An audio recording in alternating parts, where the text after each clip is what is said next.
بسم اللہ الرحمن الرحیم۔ محترم دوستو، السلام علیکم ورحمۃ اللہ وبرکاتہ۔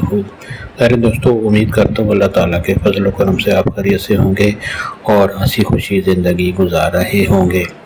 دوستو، آج میں آپ کو سورۃ کوثر کا ایک ایسا وظیفہ بتاتا ہوں جس سے آپ کا سر درد کی بیماری جو ہے وہ ہمیشہ کے لیے ختم ہو جائے گی انشاءاللہ۔ دوستو، یہ طریقہ کرنے کی اجازت عام ہے، یہ وظیفہ کرنے کی اجازت عام ہے، یعنی اس وظیفے کو کرنے کے لیے آپ کو کسی سے اجازت لینے کی ضرورت نہیں پڑتی۔ دوستو، یہ وظیفہ آپ کسی بھی وقت کر سکتے ہیں اور بغیر وضو بھی آپ کر سکتے ہیں۔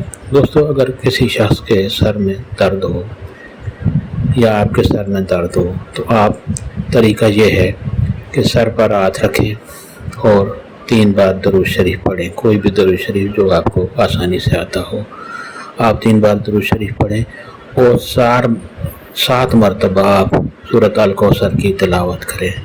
7 بار آپ سورۃ الکوثر کی تلاوت کریں اور اس کے بعد بھی درود شریف پڑھیں اور اپنے دونوں ہاتھوں پر پھونک مار کر سر پر پھیر دیں۔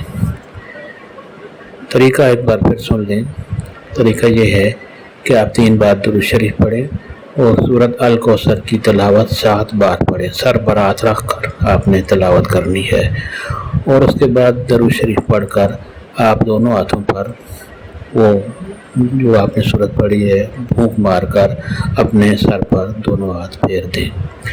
دوستو، اگر آپ کا کوئی پرانا بھی یہ مرض ہوا سر درد کا تو انشاءاللہ اس وظیفے سے وہ دور ہوتا جائے گا۔ آپ اور دوستوں سے بھی یہ وظیفہ شیئر کریں تاکہ اور لوگوں کو بھی فائدہ ہو، اور مہربانی فرما کر آپ یہ چینل بھی سبسکرائب کر لیں۔ اللہ تعالیٰ آپ کو ہمیشہ خوش و خرم رکھے، آمین۔